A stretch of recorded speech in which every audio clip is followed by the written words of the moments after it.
Buenos días, doctores, ¿cómo están? Buenos días, doctor. Buenos días, Buenos doctor. días, doctor.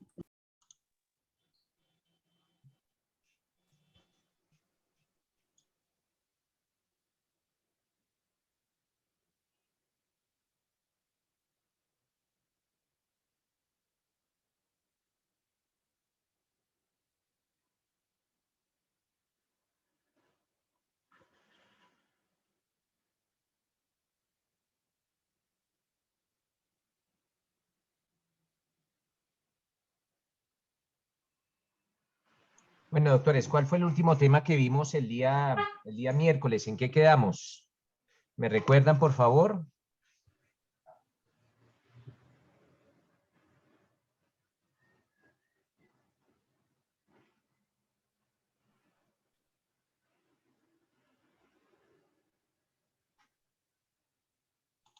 ¿Sí me escuchan? Profe, vimos las 4 etapas del testimonio, después vimos cuando se rechazaba y quedamos en medida de aseguramiento. Sí, pero ¿y el día Pues miércoles en lo que estamos hablando atiende de al eso. civil vimos tacha del testigo? No, no lo alcanzamos a ver, profe. Sí, vamos Bueno, a perfecto. mirar la tacha, profe. Bueno, Ujú. vale, listo, Marcela, perfecto. No les voy a prender hoy la cámara porque en el sitio donde me encuentro está como muy débil la internet y ahorita estaba tratando de prenderla y no, entonces les ofrezco disculpas. ¿Listo, mis doctores? Buenos días, doctor. Vimos sistema de valorar la prueba. Primero vimos tarifa legal y quedamos con la libre apreciación de la prueba. Solo Vale, con el perfecto. enunciado, no lo analizamos. Listo, perfecto. Entonces, en virtud de eso, ¿qué vamos a ver ahora? Vamos a ver una figura antes de entrar con la libre apreciación de la prueba. Vamos a ver la tacha del testigo. Y básicamente, mis doctores, cuando hablo de tacha del testigo, pues, ¿qué es la tacha del testigo? Básicamente es un cuestionamiento. Ojo, es un cuestionamiento. Y un cuestionamiento que se realiza ¿a quién? Pues precisamente al testigo. Porque por las calidades personales del testigo, por sus eventuales relaciones que puede tener con alguna de las partes, o por el modo de la declaración. De pronto esta declaración puede estar influenciada por algún elemento. Entonces se va a realizar precisamente ese cuestionamiento al testigo. ¿Cuáles son esas calidades que se pueden llegar a utilizar para tachar al testigo? Como primera, podemos colocar la inhabilidad del testigo. Ya habíamos visto cuáles son los testigos inhábiles. Segundo, las relaciones afectivas o eventualmente las relaciones comerciales que tenga el testigo con alguna de las partes. Tercero, la preparación previa del interrogatorio. Estos, los interrogatorios en derecho civil, no deben de ser preparados, no se debe denotar o no se debe preparar al testigo. Cosa distinta a lo que ocurre en materia penal. En materia penal sí preparamos a nuestro testigo. En materia civil no. Si eventualmente advertimos que el testigo ha sido preparado, pues esa preparación del testigo puede dar cabida a la tacha del testimonio. Asimismo, la conducta del testigo durante el interrogatorio, que se vislumbre o que se note que se están siguiendo libretos, que este testigo es libreteado, lo que se denomina como el seguimiento de libretos. La inconsonancia entre las calidades del testigo y su lenguaje. Puede ser que en virtud de un testigo, esta persona no cuente con un alto grado de escolaridad, pero su lenguaje no denota una persona con alto grado de escolaridad. O el lenguaje es muy técnico para una persona que no tiene esos conocimientos, o el lenguaje es muy fluido para una persona que no tiene bastante educación. Entonces, Si bien es cierto, pueden haber, el buen hablar se predica pues de las personas básicamente, indistintamente de su grado de escolaridad, de algunas personas que hayan sido autodidactas, pero se espera de ciertas personas una mayor riqueza en su lenguaje. Esto es, de las personas que tienen una mayor formación académica. También puede ser otro de los hechos que se pueden utilizar para la tacha del testigo, la incongruencia entre los hechos narrados. Esa tacha del testigo, mis doctores, se formula en el momento en que el testigo rinde el testimonio. En ese momento se formula la tacha. ¿Y cuándo se decide? Básicamente, se decide en la sentencia. En la sentencia, con una excepción.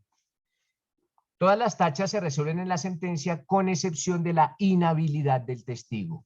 Cuando la tacha tenga que ver con la inhabilidad del testigo, esa tacha se debe resolver inmediatamente. Entonces, todos los demás elementos que se pueden llegar a presentar, las relaciones afectivas, las relaciones comerciales, la preparación del interrogado, la conducta del testigo durante el interrogatorio, el seguimiento de libretos, la inconsonancia entre las calidades del testigo y su lenguaje, o básicamente la incongruencia entre los hechos narrados, se decidirá en la sentencia.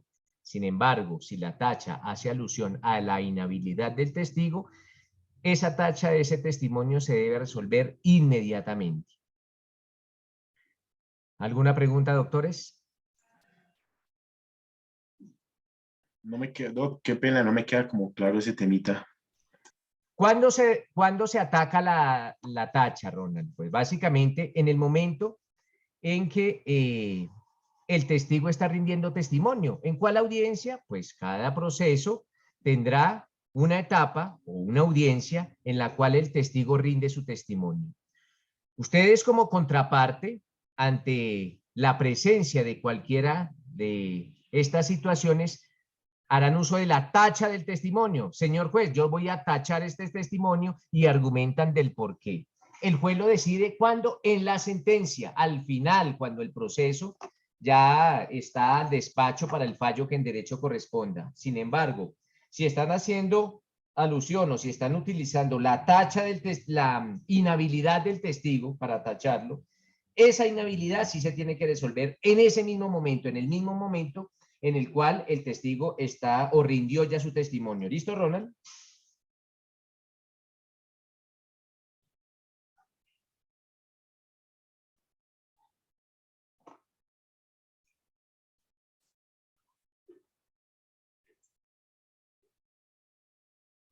Bueno, mis doctores, entonces, con relación a la eficacia de este testimonio o de cualquier de este testimonio, podemos indicar que el testimonio sobre qué, el testigo sobre qué declara. Básicamente, el testigo declara sobre hechos que le consten. Ojo, sobre hechos que le consten.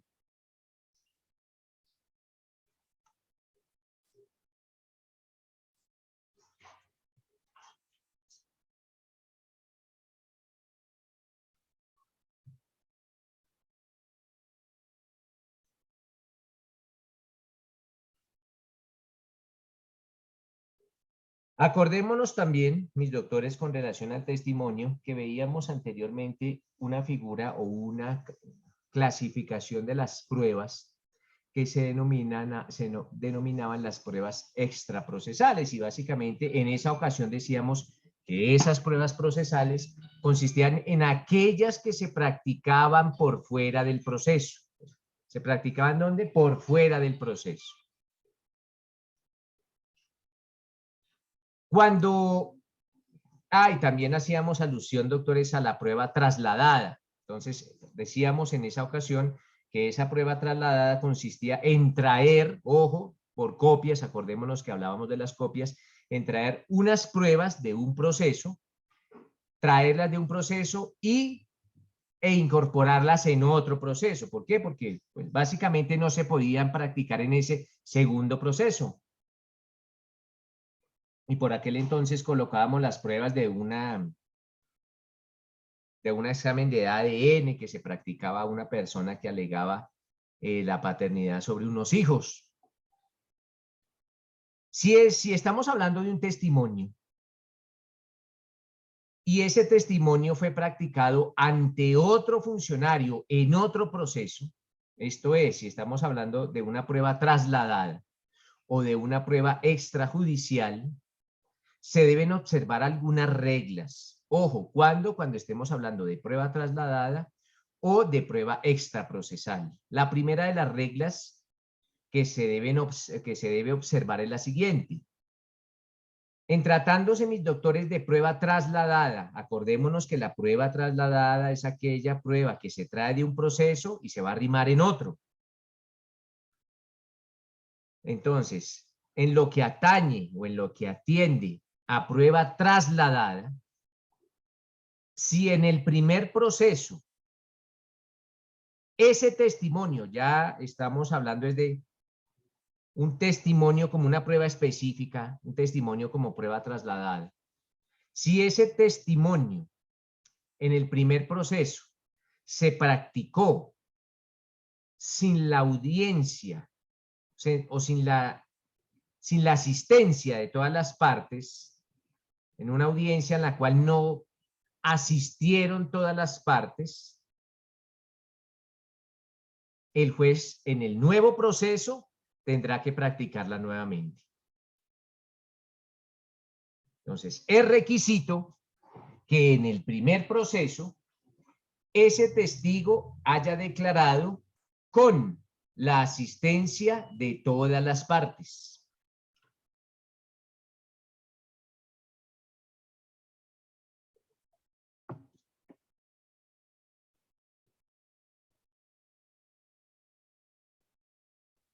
Ojo, esto en tratándose de prueba trasladada. Si hablamos de una declaración extrajudicial ante notario,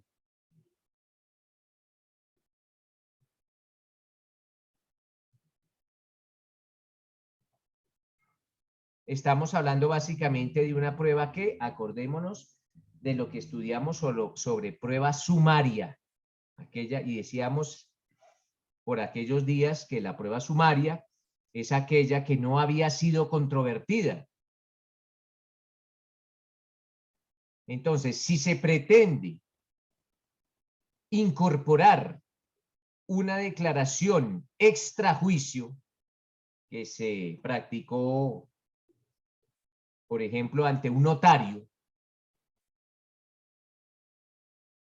en el proceso el juez debe citar nuevamente a ese testigo.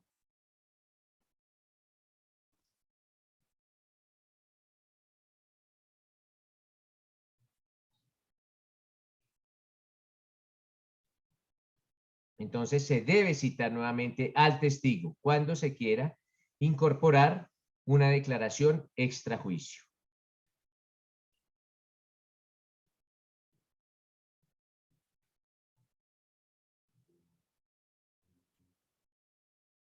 ¿Qué requisitos se deben cumplir para solicitar un testimonio? Esto en materia civil. Entonces, nuevamente les digo, ¿qué requisitos se deben cumplir para solicitar un testigo, para solicitar un testimonio? Primero, mis doctores, que ese testimonio se solicite en el tiempo establecido por ese procedimiento. Les decía anteriormente que básicamente, o por regla general, los testigos se solicitan en la demanda y en la contestación de la demanda. También decíamos que los testigos se solicitan en los incidentes. Pues primero, ¿en cuándo se solicita el testimonio? Por regla general, en la demanda y en la contestación de la demanda. También en los incidentes. Primer requisito es ese, que sea solicitado a tiempo. O en el tiempo o en la etapa procesal establecida en cada uno de los procedimientos.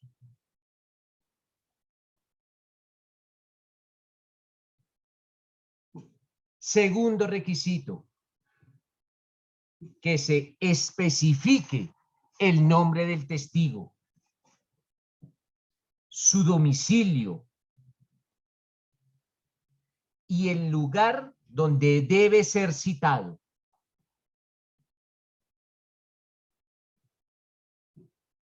Entonces, repito, se debe especificar el nombre del testigo, su domicilio y el lugar donde debe ser citado.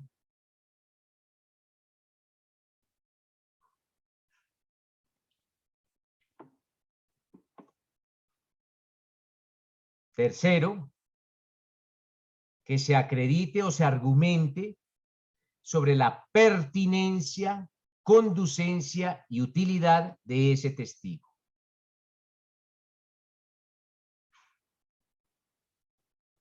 Acordémonos que ya tenemos claros los conceptos de conducencia, pertinencia y utilidad. Entonces, se debe argumentar o se debe acreditar la pertinencia, conducencia y utilidad del testigo.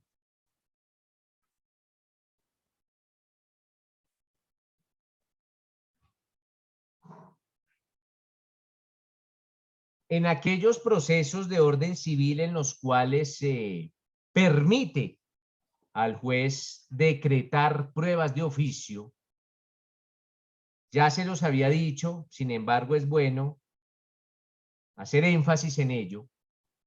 El nombre de ese testigo debe aparecer en el proceso. Ojo, esto en los casos en los cuales el juez va a decretar el testimonio de oficio. Entonces, el nombre de ese testigo debe aparecer en el proceso. Esto atendiendo ¿qué principio? Pues básicamente el principio de imparcialidad. La gente se preguntará, ¿y este juez de dónde sacó el nombre de este testigo? Pues porque aparece en el proceso. Si el juez utilizara como testigo alguien que no aparece en el proceso, lo primero que se va a sospechar es que ese juez no está siendo imparcial, que tiene un conocimiento privado con relación a algún posible testigo que puede llegar a favorecer o puede llegar a desfavorecer a alguna de las partes. Pues ese testigo debe estar previamente mencionado en el proceso. De ahí es que el juez lo sacó. Lo sacó debajo de la manga.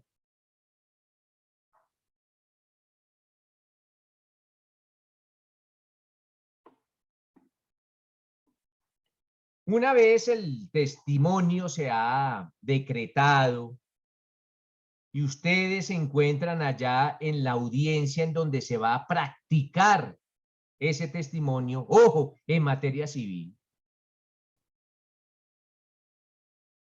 Entonces se decreta el testimonio y se va a practicar. Ese día, en esa diligencia, se deben observar algunas reglas. El día en que se va a practicar el testimonio.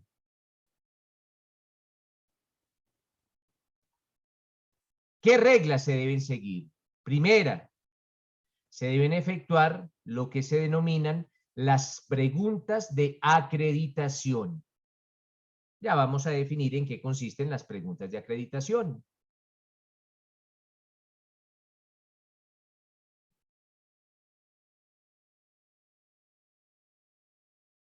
Primera regla, se deben evacuar las preguntas de acreditación. ¿Y en qué consisten, mis doctores, las preguntas de acreditación? Podemos definirlo de esta forma. Las preguntas de acreditación consisten en aquellas formuladas por el juez. Ojo, por el juez.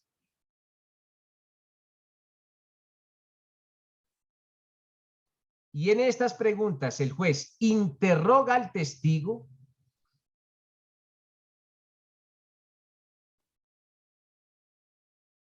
acerca de su nombre, de su apellido o sus apellidos, su edad, su domicilio, su profesión u ocupación,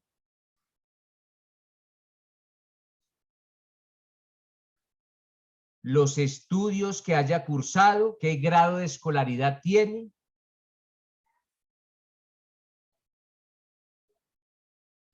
y le preguntará si existe alguna relación entre él, entre el testigo y alguna de las partes.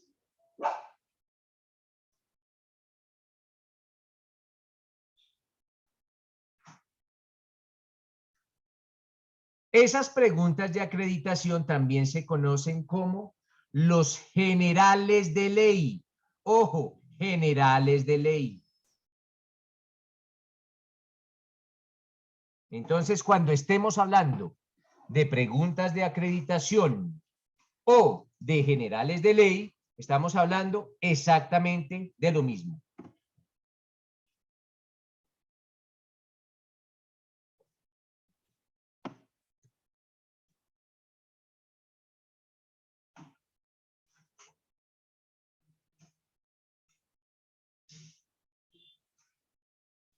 Una vez se ha evacuado lo correspondiente a las preguntas de acreditación, el juez le debe informar al testigo acerca de los hechos objeto de su declaración.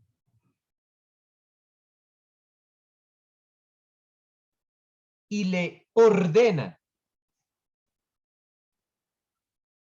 que haga un relato de lo que le conste sobre los hechos que van a ser debatidos en el juicio, o de los hechos que conoce, o de los hechos que le constan. Le dice, señor testigo, por favor, haga un relato de los hechos que le constan.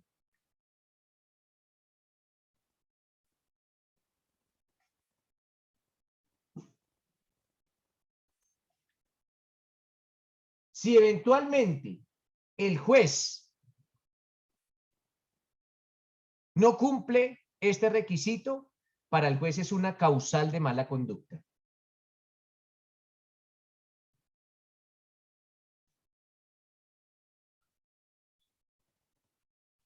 Lógicamente, mis doctores, el juez también debe poner como un especial cuidado o un especial empeño. ¿En qué? En que ese testimonio sea exacto, en que ese testimonio sea completo. Por eso el juez le exige al testigo que exponga todo lo que le consta. Lo que ustedes, los abogados, conocen como circunstancias de tiempo, modo y lugar.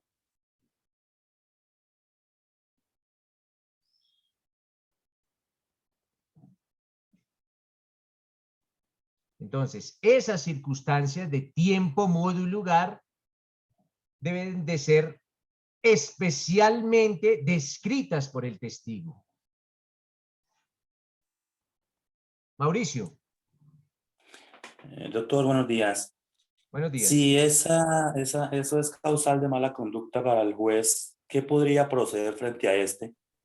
Eventualmente, Con ese requisito. eventualmente los jueces pueden llegar a ser sancionados disciplinariamente por la sala disciplinaria del Consejo Seccional de la Judicatura. Pero eso se adelantará a un proceso aparte ante la jurisdicción disciplinaria. Pero no implica nulidad del proceso. ¿Listo, Mauricio? Okay. Gracias, profe. Vale, perfecto.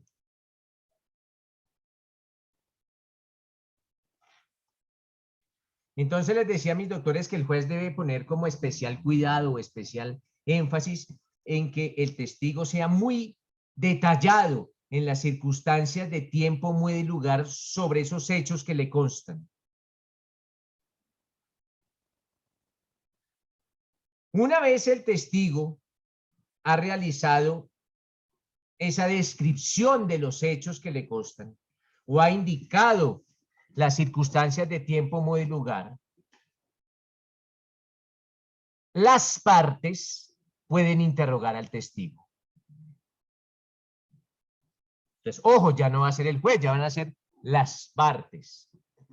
¿Quién comienza a interrogar el testigo después del juez? Pues la parte que solicitó la prueba. Es esa parte la que solicitó la prueba.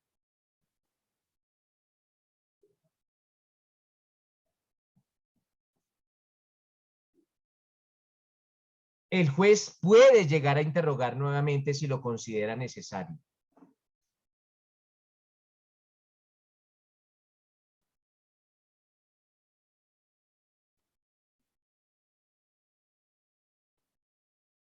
Otra de las reglas, mis doctores, el testigo no puede leer notas o leer apuntes.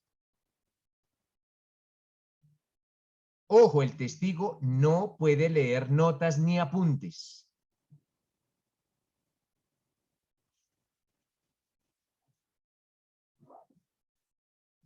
A menos que el juez lo autorice.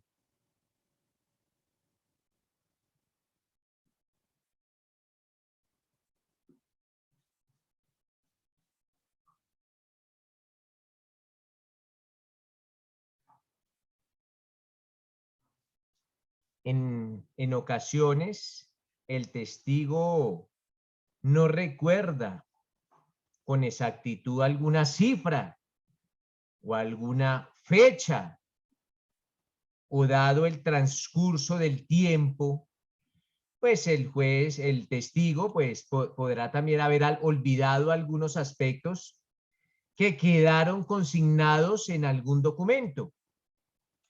En esos casos, siempre y cuando, ojo, siempre y cuando el juez lo autorice, pues se podrán leer notas o se podrán leer apuntes. Antes no, sin la autorización del juez no se puede, mis doctores.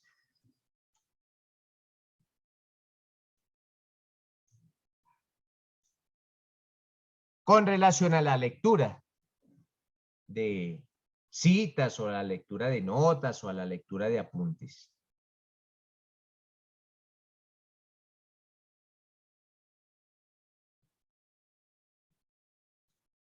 Esas preguntas que se le efectúen al testigo y las respuestas que el testigo indique se deben de consignar en un acta.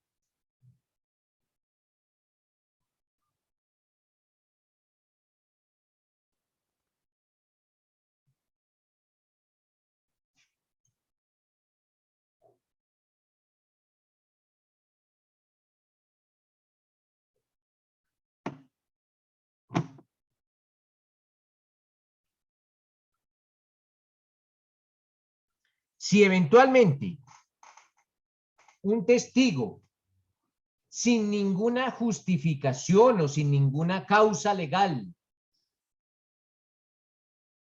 se rehúsa a prestar el juramento, se rehúsa a declarar o empieza a responder evasivamente, acordémonos, bueno, o el juez o el testigo no concurre a la diligencia que ha sido previamente citado.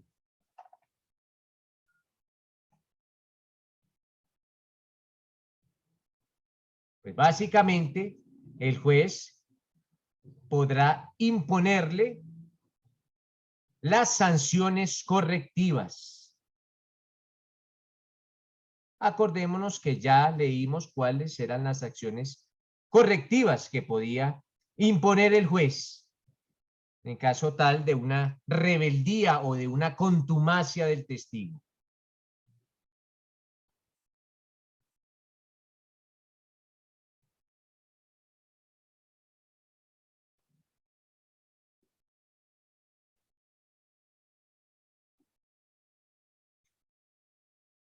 Una vez ha concluido la declaración de ese testigo, él, cuando hablo de él, estoy hablando del testigo, solo se puede ausentar cuando el juez lo autorice, no es cuando él quiera. Cuando el juez lo autorice, se podrá retirar de la diligencia. Antes, no.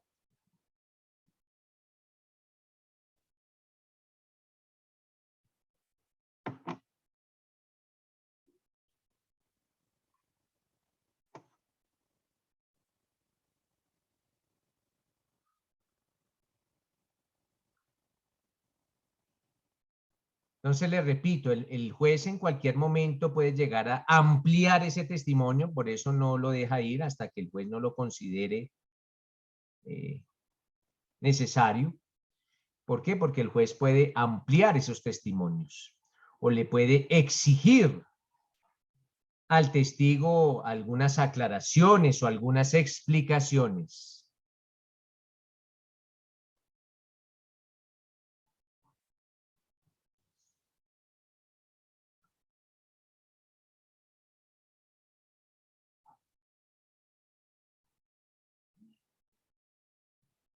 La otra semana, o de pronto estos días que estemos en virtualidad, vamos a ver cómo se desarrolla la práctica del testimonio en materia penal.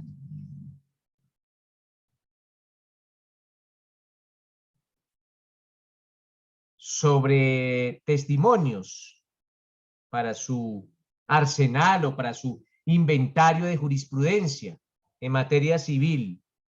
Existe una jurisprudencia de la Corte Suprema de Justicia en su sala de casación civil. Esa jurisprudencia es de fecha 23 de junio de 2005. El radicado es el 0143.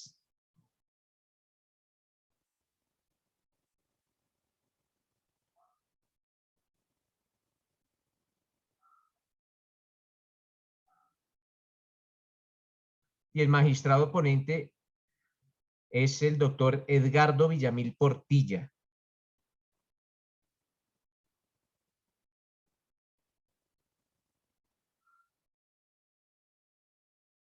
Esta es una de las jurisprudencias que sería importante leerlas sobre ese testimonio en materia civil.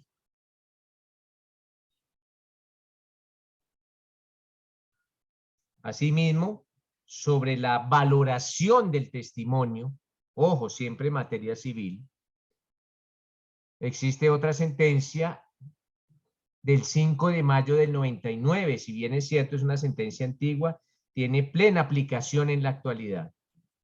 Ojo, sentencia del, bueno, ¿de quién es? De la sala de casación civil de la Corte Suprema de Justicia, de fecha 5 de mayo de 1999, y el magistrado ponente fue Jorge Antonio Castillo.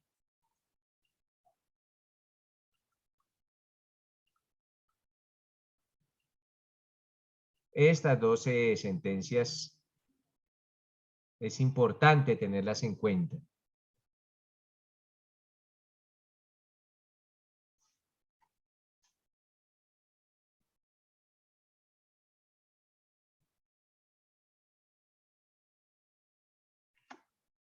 Ahora vamos a ver, doctores, la diferencia entre la declaración de parte y la confesión. Todavía estamos en el testimonio. Pero vamos a hablar la diferencia entre declaración de parte y confesión. Primero vamos a tratar de definir cada una de ellas. Vamos a iniciar con la declaración de parte.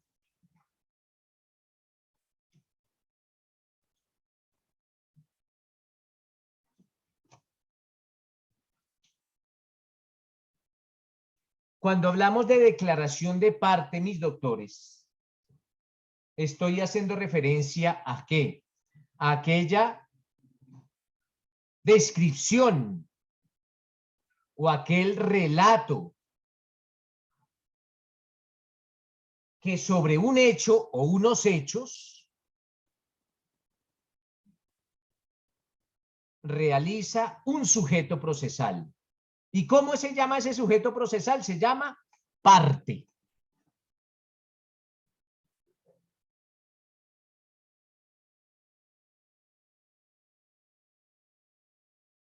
Entonces, mis doctores, cuando una parte dentro del proceso rinde su declaración, estamos hablando de una declaración de parte.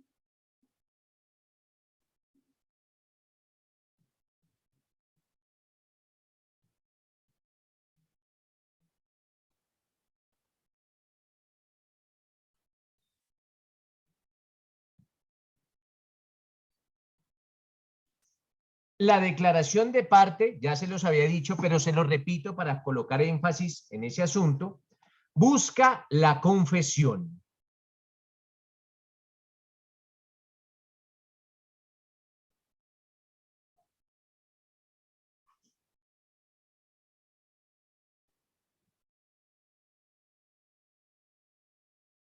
Entonces, si la declaración de parte, mis doctores, busca la confesión, pues básicamente podemos indicar que la confesión es la declaración que hace la parte sobre un hecho que le perjudica. Si el hecho le perjudica, hablamos de confesión. Si ese hecho, pues que está declarando la parte.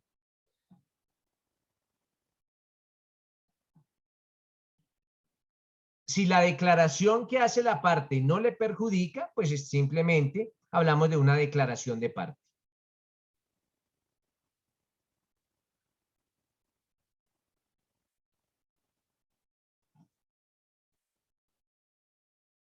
Depende de lo que diga. Si lo que está indicando la parte le perjudica, hablamos de confesión. Si no le perjudica, hablamos de declaración de parte. Entonces, básicamente, la diferencia entre la declaración de parte y la confesión es esa. Si le perjudica o no le perjudica la parte que está declarando. Si le perjudica, hablaremos de confesión. Si no le perjudica, hablaremos de declaración de parte.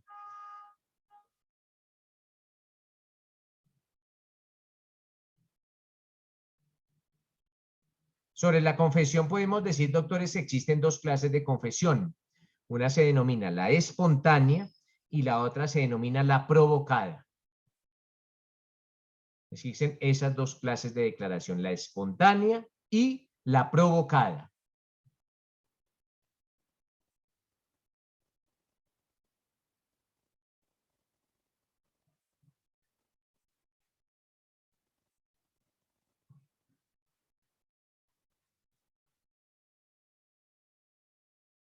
Si la confesión fue obtenida por medios coercitivos, hablaremos de una confesión provocada. Esto es, eventualmente puede existir que la contraparte llame a alguna de las partes a que rinda declaración dentro del proceso. Entonces, el demandado solicita la declaración de parte del juez. ¿De quién? Del demandante. Y si el demandante asiste fue porque el demandado así lo solicitó. Hablaremos de una confesión provocada. Pero si alguna de las partes acude voluntariamente al proceso y rinde una declaración que se podrá utilizar o podrá tener las características de una confesión, pues hablamos de una confesión espontánea.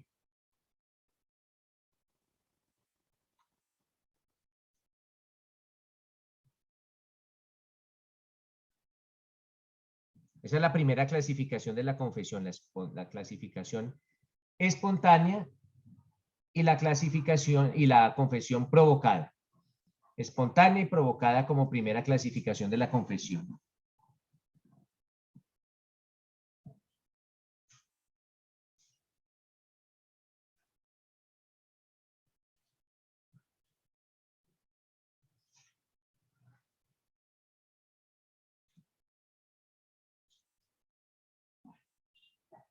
Segunda clasificación de la confesión. Hablaremos de una confesión judicial y una confesión extrajudicial.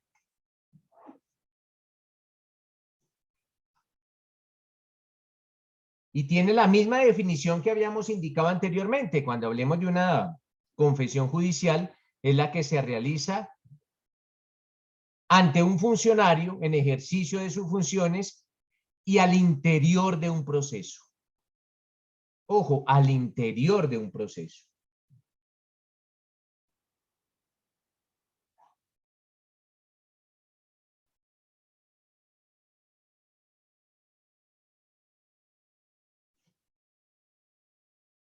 Y cuando la confesión se realice por fuera del proceso, pues vamos a hablar de la confesión extrajudicial. Cuando la confesión es extrajudicial y se realiza por fuera del proceso, se debe acudir a los testigos. Deben haber unos testigos de esa confesión extrajudicial.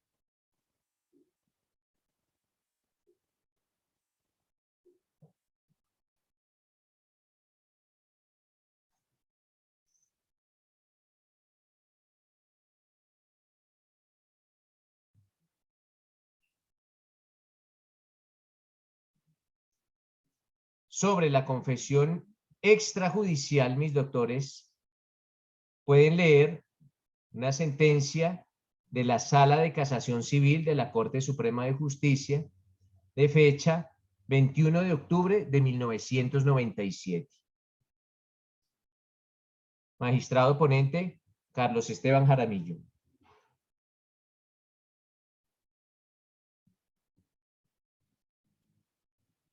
¿Cuál es el radicado, doctor? Radicado es el 4922.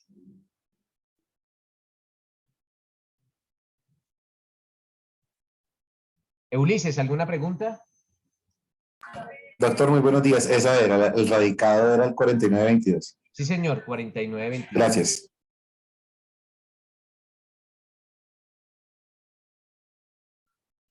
Esa es una buena sentencia para hablar de las confesiones extrajudiciales. Entonces acordémonos de la clasificación de la confesión: la provocada, la espontánea, la judicial y la extrajudicial. Sobre confesión provocada. Esa confesión provocada se admite en el proceso civil, en el laboral y en el de familia. Ojo, la confesión provocada es admisible o se admite en el proceso civil, laboral y de familia. No se admite en el proceso contencioso administrativo. No podemos llevar a la entidad pública o al representante de la entidad pública a confesar, no.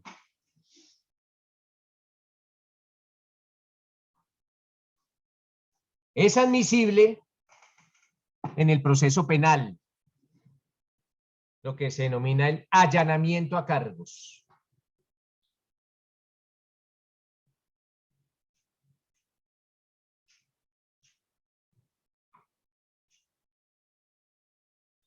Sobre esa figura pueden leer la sentencia de la Corte Constitucional, la C-782 de 2005.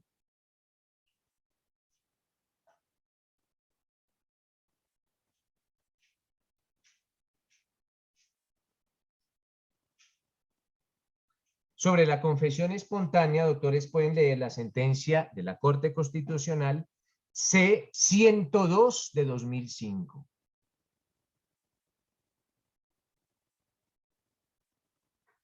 Como ejemplos de confesión espontánea.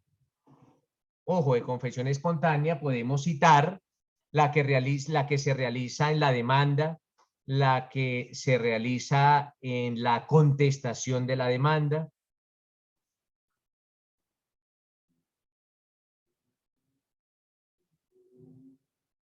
O eventualmente la que se realiza en cualquier audiencia en procesos de filiación, en materia de familia, en procesos de filiación, cuando el demandado acepta la calidad de padre, pues, de ese hijo que eventualmente está siendo debatida la paternidad del hijo. Entonces, si el demandado acude al proceso y acepta que es el padre del menor, pues hablaremos de una confesión espontánea.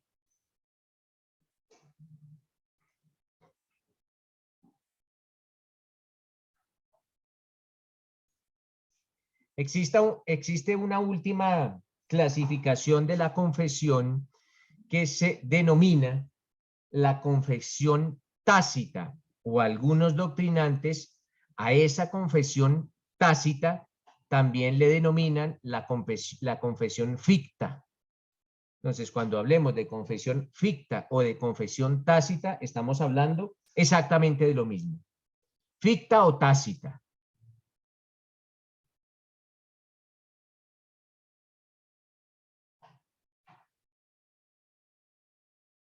Cuando el testigo no acude a un interrogatorio y no se excusa, entonces, ojo, la parte, porque si hablamos de confesión estamos hablando de una parte, de un sujeto procesal. Esa parte no acude al interrogatorio, no se excusa debidamente, o eventualmente acude, pero guarda silencio ante las preguntas que se le formulan. En cualquiera de estos dos casos, el juez procede como a calificar la pregunta. Y si la pregunta es asertiva y el juez y en la parte o no responde o no va, se tendrá resuelta afirmativamente. Acordémonos, o pueden citarlo que una pregunta asertiva es como aquella en la cual va envuelta la posibilidad de responder un sí o un no. Si el testigo no va o el testigo guarda silencio y el juez pregunta asertivamente, se tendrá por resuelta afirmativamente. Ese tipo de confesiones, de la confesión tácita o ficta, no es admisible en los procesos contencioso administrativos, ni en los procesos penales, ni en los procesos disciplinarios.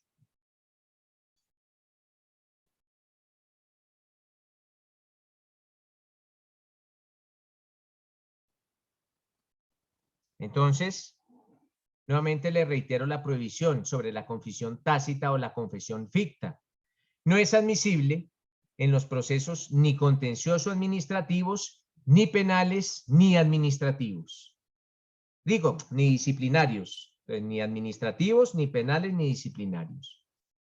En esas tres especialidades no se admite la confesión ficta o la confesión tácita. También algunas otras personas le denominan confesión presunta.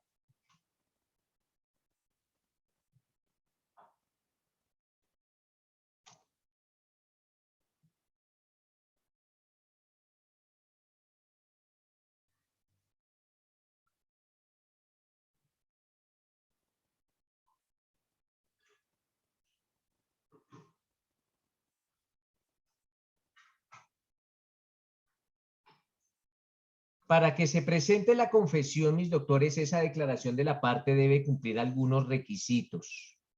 Primero, la capacidad de disponer sobre el derecho.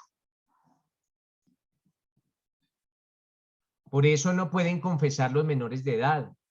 Por eso no pueden confesar los representantes de las entidades públicas o los representantes de la nación. Por eso no puede confesar un curador ad litem o un defensor de oficio. No. Se debe tener la potestad para disponer de ese derecho. Y mal harían ustedes en ser demandados, no asisten al proceso porque no los encontraron, les nombran un curador y el curador confiesa. No, el curador no tiene la capacidad legal de confesar. O en un proceso penal en el cual no se ubicó al procesado o el procesado no quiere ir y se le nombra un defensor del Sistema Nacional de Defensoría Pública y el defensor va y se allana los cargos. No. O si se demanda a la nación y viene el representante de la nación y confiesa, ¿Acepta? No. En esos casos no se tiene disponibilidad del derecho.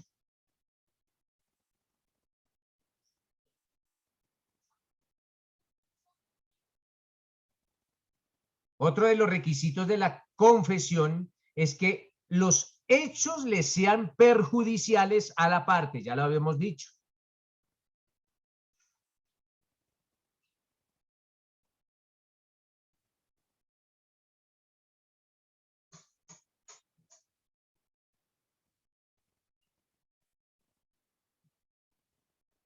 Otro de los requisitos, que la confesión sea expresa, que no dé lugar a equívocos.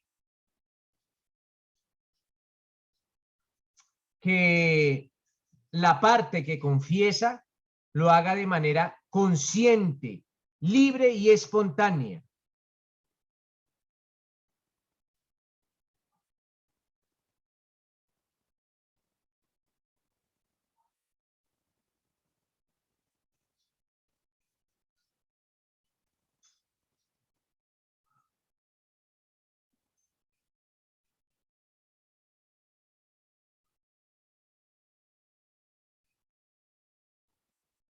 Esta semana, o de pronto más tardecito, les voy a subir a la plataforma la primera sentencia que debemos leer esta semana sobre la inadmisibilidad de la prueba que ustedes conocen como el polígrafo en materia penal. Básicamente la sentencia que habla sobre el polígrafo.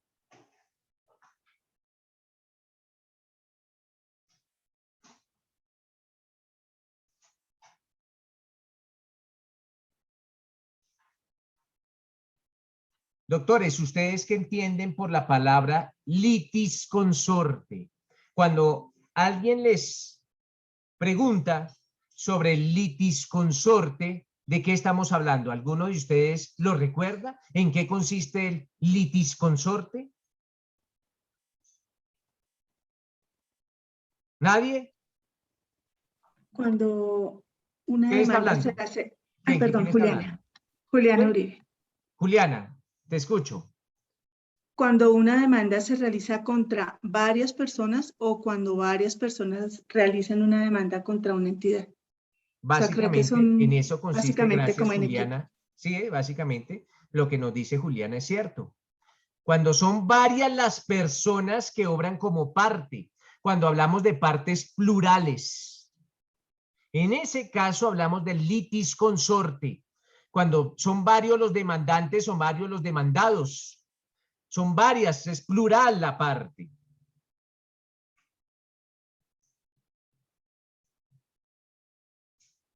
Cuando estamos ante la presencia de un litisconsorte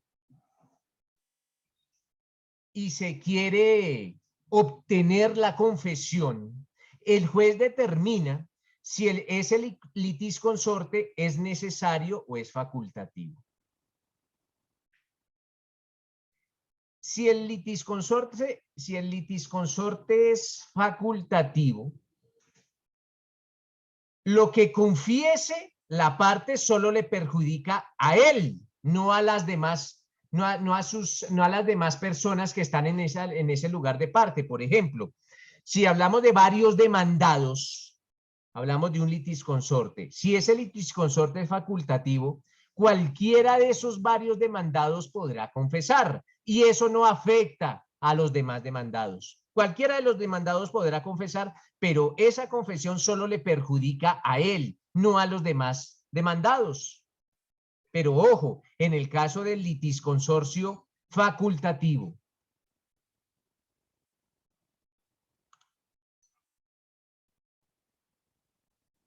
En el caso, mis doctores, del litisconsorcio necesario, se debe de obtener la confesión de todos los litisconsortes.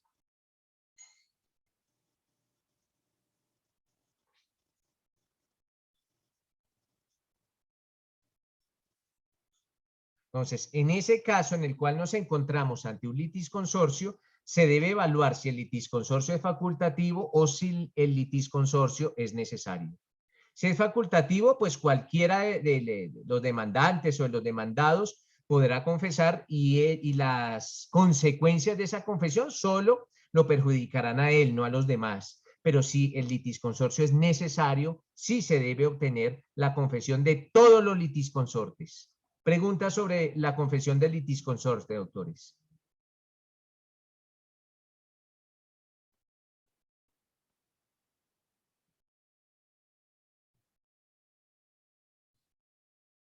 Ulises. Doctor, en el planteamiento de una confesión de un litisconsorte donde esa declaración afecte a otro miembro de ese litisconsorte, acusándolo de ser él el causante del hecho en cuestión, Ajá. Mire, lo ¿eso es primero que válido? hace el juez, lo primero que hace el juez es lo siguiente, Ulises.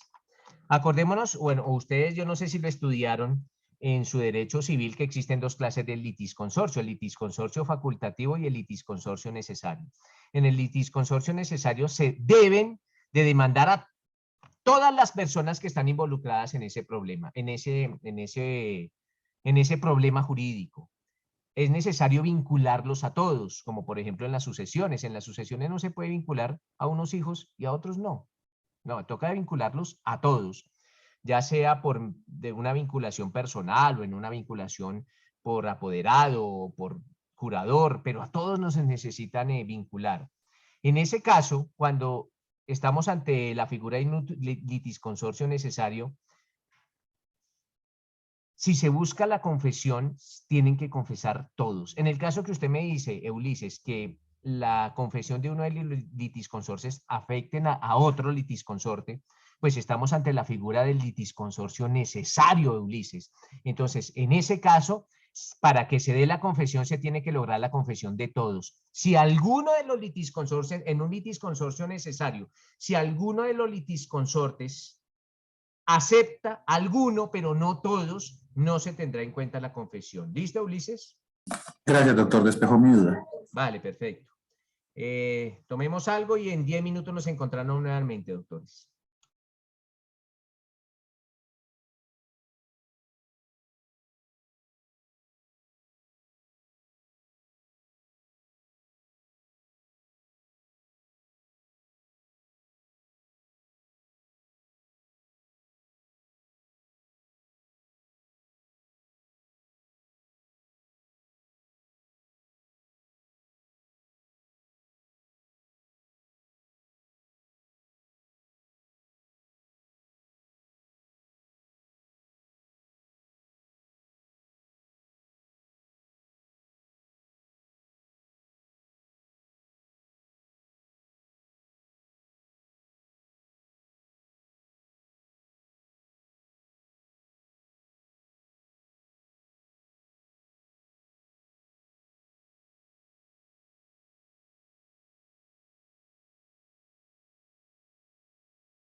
Listo, mis doctores, retomamos. Entonces estamos hablando de la confesión. Básicamente, mis doctores, ¿cómo se practica un interrogatorio de parte o una confesión? Acordémonos que la diferencia es básicamente si lo declarado tiene consecuencias desfavorables para la parte o no. Entonces, ¿cómo se practica un interrogatorio de parte? Cuando se vaya a practicar un interrogatorio de parte en materia civil, se deben de seguir como algunos requisitos, se deben cumplir algunos requisitos o seguir alguna regla. La primera, que a esa parte se le debe tomar juramento. Ojo, a la parte se le debe tomar juramento.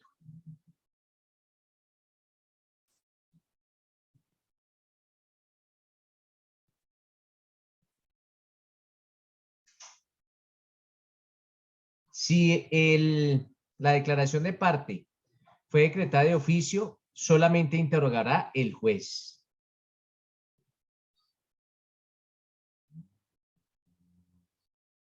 Esa parte, dentro de su declaración, puede aportar documentos que tengan que ver o que tengan relación con el interrogatorio. Sin embargo, de esos documentos se le debe correr traslado a la contraparte.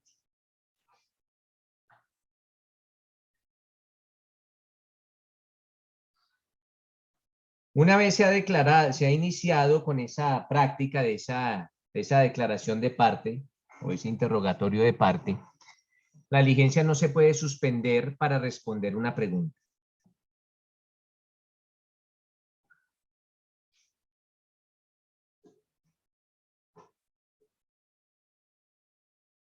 El juez puede rechazar las preguntas que sean impertinentes, inconducentes,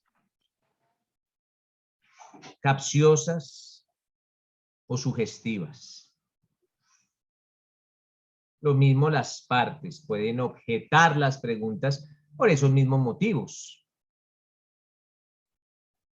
Disculpe, profe, es tan amable. Las preguntas capciosas, que me las repite, Pues la por pregunta favor. impertinente, emperatriz, inconducente, capciosa o sugestiva. Entonces, en ese caso, el juez puede rechazar la pregunta o las partes pueden objetar esas preguntas.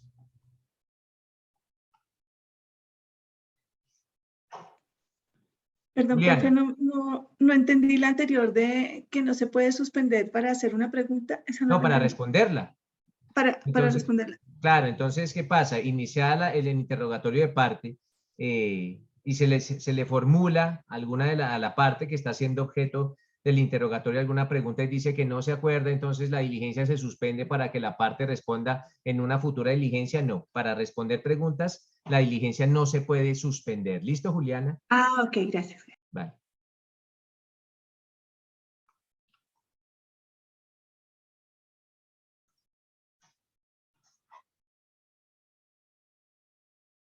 Sobre confesión pueden leer la sentencia de radicado 5768. Repito, la 5768. Proferida por la Sala de Casación Civil de la Corte Suprema de Justicia. De fecha 28 de noviembre de 2000. Entonces, repito, el magistrado es Carlos Ignacio Jaramillo. Repito, el radicado es el 5768. 5768. Proferida por la Corte Suprema de Justicia en su Sala de Casación Civil. La fecha es el 28 de noviembre de 2000 y el magistrado ponente es Carlos Ignacio Jaramillo. Sobre la confesión judicial. Pues para que ahonden en este tema de la confesión, sobre los elementos que integran la confesión de este mismo magistrado de Carlos Ignacio Jaramillo, hay una sentencia la 7560. 7560 de fecha 1 de octubre de 2004.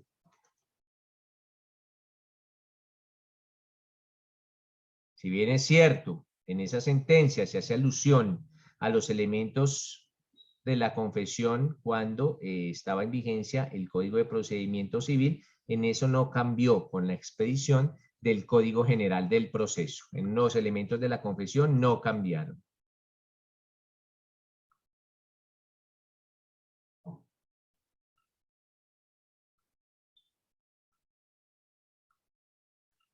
Posteriormente vamos a ver, o en los días que tengamos la oportunidad de estar presencialmente, sobre la confesión en derecho penal.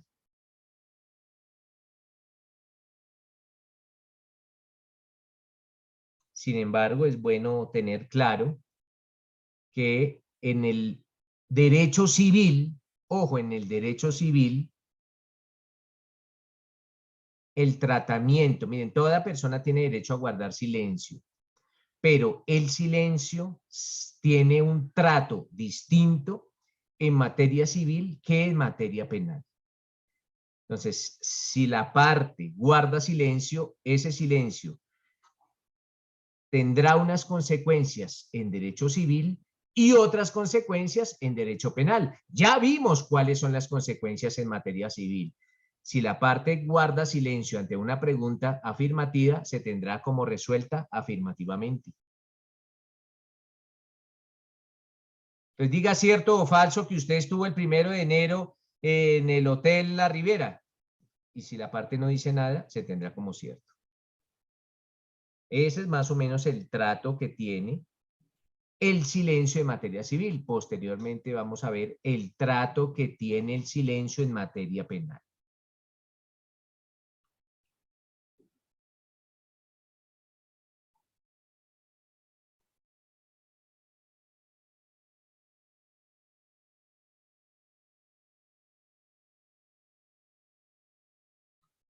Hay una figura, mis doctores, que se denomina la infirmación de la confesión.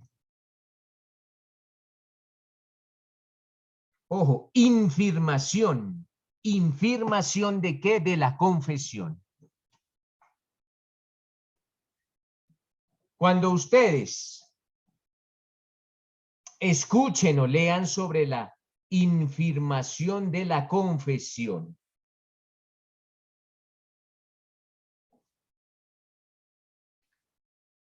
se está haciendo referencia a ese derecho de retractarse de lo confesado. Ojo, al derecho de retractarse de lo confesado.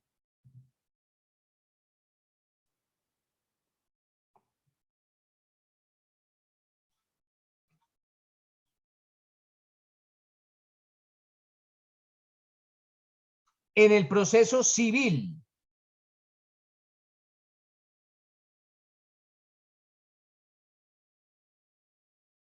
ojo, en el proceso civil, ¿qué se puede indicar sobre la infirmación de la confesión?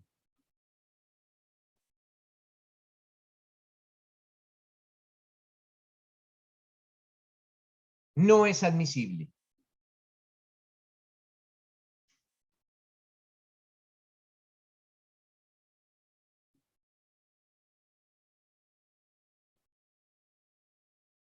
Salvo que se demuestre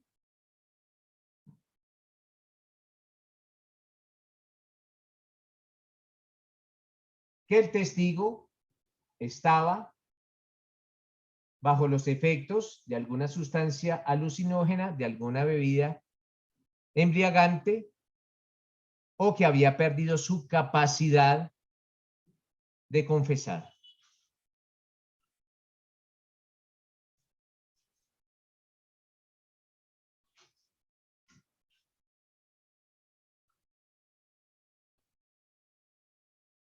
Posterior vamos a ver la infirmación de la confesión en materia penal.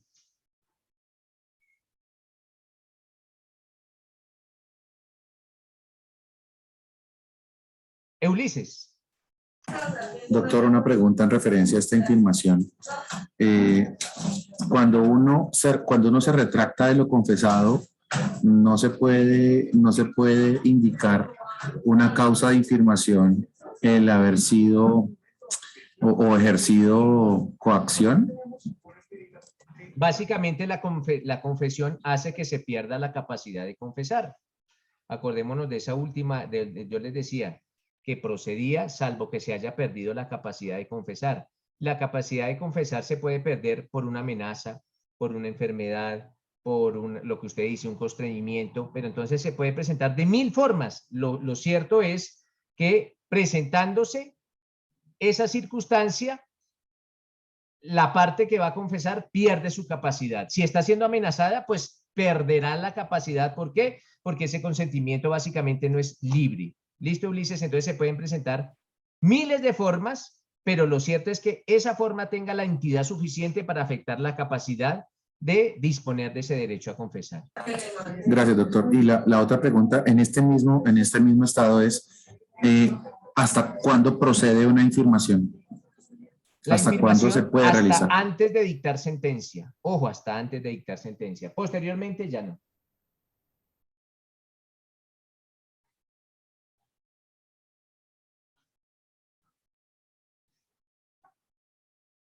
Beatriz, ¿iba a hacer alguna pregunta?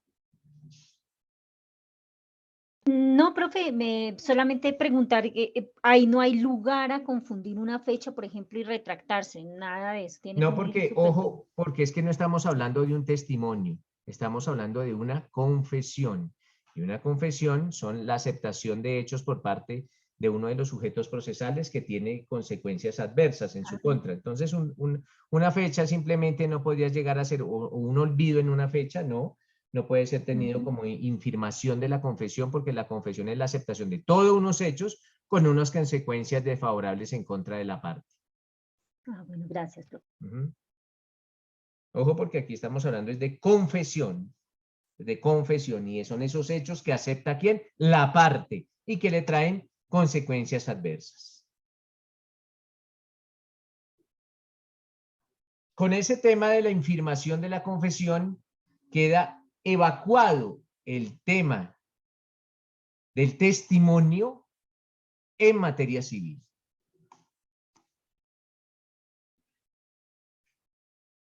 Ahora, mis doctores, vamos a empezar a estudiar el segundo medio de prueba, que se denominan los documentos. Los documentos. Sofía. Profe, si alguien acepta cargos, ¿eso sería una confesión? Pero en materia penal.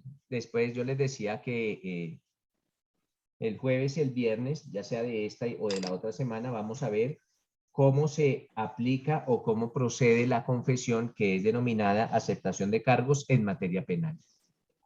Profe, y ahí podría haber una infirmación, o sea, Claro que podría sí, la figura de retractarse. la retractación del allanamiento procede en materia penal con unos requisitos que los vamos a ver posteriormente, pero para responder la pregunta, básicamente, si una persona se allana los cargos, puede retractarse, aunque la retractación del allanamiento o la infirmación, como ustedes lo podemos asimilar, los requisitos en materia penal son mucho más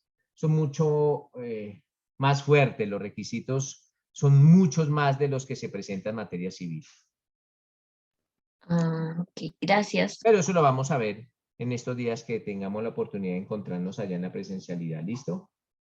Eso me lo recuerdan, entonces esos temas me lo recuerdan porque puede ser que el jueves yo llegue y no sepa que les había dicho que eso lo íbamos a tratar en la presencialidad, entonces ustedes me dicen y empezamos a tratar de esos temas, ¿vale? Entonces les decía a mis doctores que el segundo medio de prueba se denominan los documentos. Básicamente un documento, mis doctores, es una cosa mueble. Ojo, documento es una cosa mueble. Y esa cosa mueble ha sido creada o ha sido manipulada por el hombre. ¿Con el fin de qué? Con el fin de transmitir algún mensaje.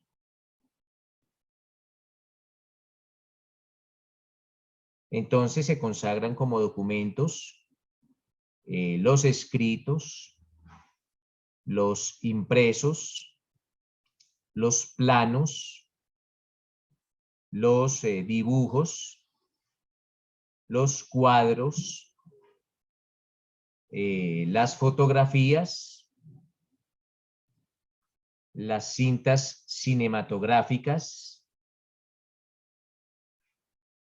los discos, las grabaciones magnetofónicas, las radiografías, las contraseñas, los cupones, las etiquetas, los sellos y en general, mis doctores, todo objeto mueble que sea utilizado o que sirva para declarar algún asunto o que represente algunos hechos. También se plasma como documentos las inscripciones en las lápidas, los monumentos, los edificios. Sirve para indicar algún mensaje, para enviar algún mensaje.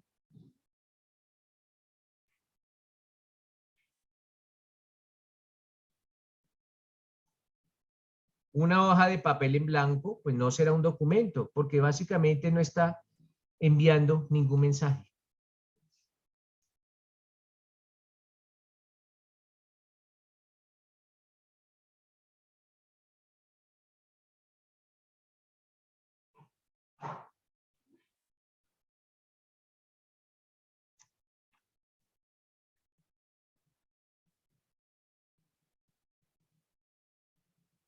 Esto pues en materia civil. Alguien por favor que se remita al artículo 243, ojo, 243 del Código General del Proceso. 243. Perfecto, doctor. nos dice? Artículo 243. Distintas clases de documentos.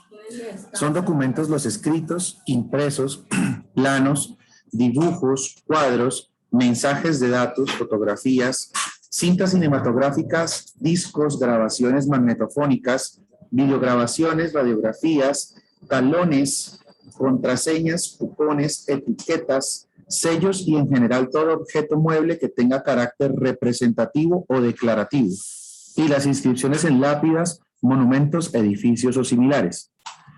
Los documentos son públicos o privados. Documento público es el otorgado por el funcionario público en ejercicio de sus funciones o con su intervención. Asimismo, es público el documento otorgado por un particular en ejercicio de funciones públicas o con su intervención. Cuando consiste en un escrito autorizado o suscrito por el respectivo funcionario, es instrumento público. Cuando es autorizado por un notario o quien haga sus veces y ha sido incorporado en el respectivo protocolo, se denomina escritura pública. Gracias, Ulises. Entonces, ojo, básicamente un documento es una cosa, no es un bien mueble, pero básicamente es una cosa susceptible de ser percibida por la vista o por el oído o por alguno de los sentidos. Y nos indica la existencia de un hecho o de un acto humano, por eso, mediante una representación, por eso se denominan documentos. En algunas de las clasificaciones que vamos a hablar de los documentos, existen algunas que se denominan los documentos representativos, a diferencia de otros que se denominan documentos declarativos. Eso lo vamos a ver mañana, la clasificación de los documentos. Mañana vamos a empezar con la definición, doctores, de documento público, que fue la que nos acabó de leer Ulises. De documento público.